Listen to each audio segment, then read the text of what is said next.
Stay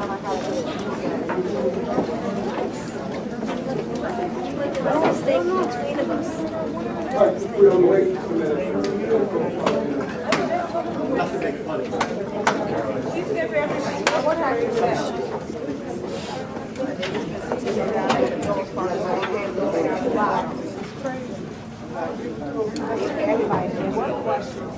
They can't answer. They just qualified as an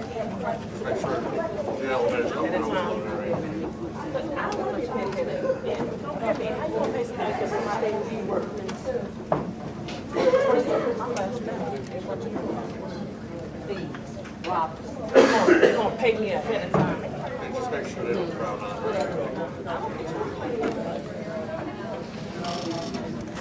All right, Phil Kowalski, want to move on with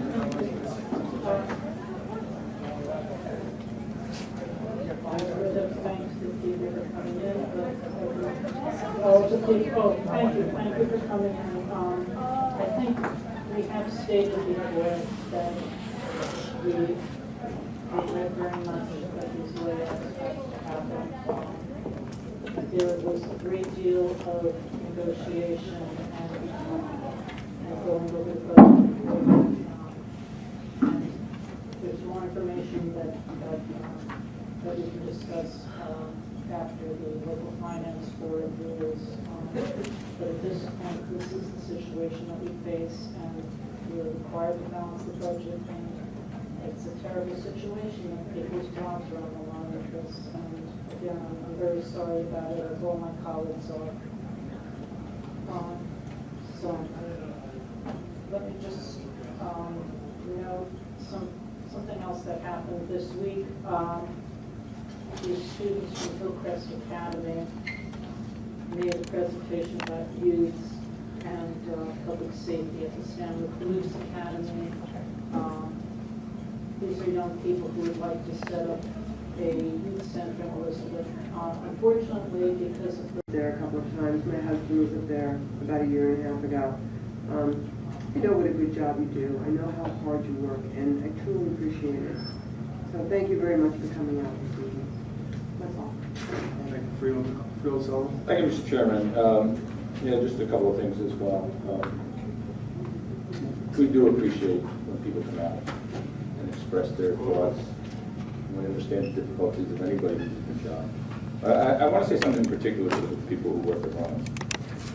You heard a lot of different reasons why there are problems there and the budget there. The one overwhelming problem at Ronald's Hospital is the continued cuts by the state of New Jersey for overpayments for Medicare and Medicaid payments. And you know, working there, that the vast majority of the patients there are Medicare and Medicaid patients. And those payments are made by the government to us. And every year, they continue to cut those reimbursements. Every year. That costs, when we talk about losing millions and millions of dollars, that's where it's happening. And there's no way to get that money back. No way to get that money back. Because Joan just told me, what is it, 80 or 90% of the patients there are Medicare and Medicaid. They're not the patients who are, for lack of a better term, the wealthier people who can pay the going rate. These are people that are standard rates, and it keeps getting cut. That's exactly what happens. And there's no way for us to recover that money. And if all the expenses remain the same, that's where the difficulty is. That's exactly where the difficulty is. When I first came here, Runnels was losing tens of millions of dollars a year, somewhere upwards of $13 to $15 million a year. The Medicare reimbursements over the years caught up. There were a couple of years where Runnels has never really made any money. Is not a money-making operation for the county. It was a service that was provided going back to the Bonnie Byrne days, way back into the 20s or so. And then over the last 5 years, the same pattern that we had that was earlier, the reimbursements cut again and again and again and again. And this year again. There is no way for us to recover from that. There just isn't. When they're paying $200 or $250 a day, and now they're paying $200 or $175. There's no way to get out of that. I know and it's a difficult thing to say, but that's the reality at the hospital. It really is. And that's what makes it so difficult to try and balance the books here. So I know that's something that folks don't want to hear, but that is the difficulty faced. And if you will notice, over the years, and that's happened in every county. And what has happened in every county? County after county has closed those hospitals throughout the state of New Jersey. And it's all for the same reason. All for the same reason.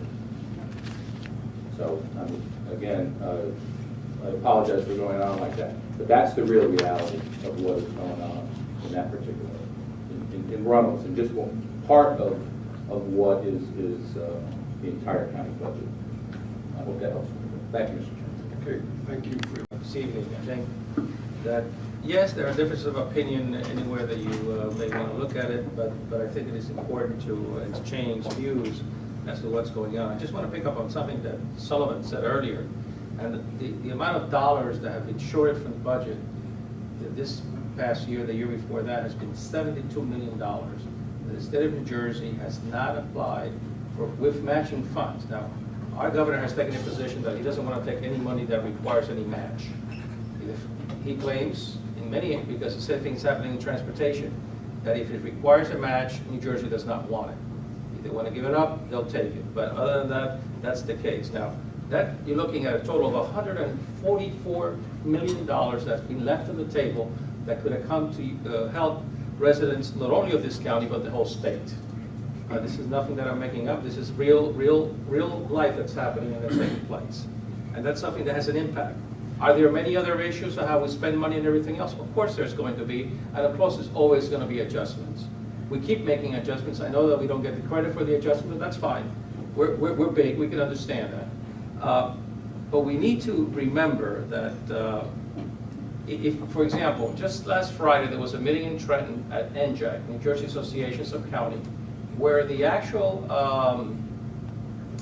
Secretary of is it Health and Human Services stated that the state would like to go into a managed care model for all nursing homes in New Jersey. And if you since 2008, Runnels Hospital has been deprived of $6.8 million in Medicare reimbursements.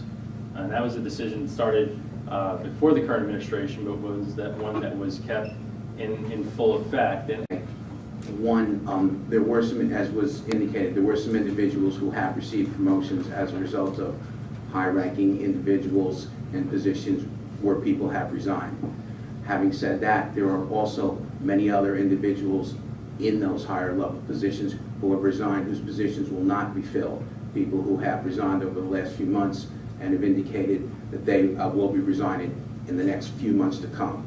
Those positions will not be filled, but we expect to save approximately $200,000 by not filling those positions. Also, someone suggested that a hiring freeze be implemented while this is occurring, this situation is occurring, and that has already been imposed. So I just wanted to clarify those 2 points. And again, thank you all very much for coming. All right, thank you, Al.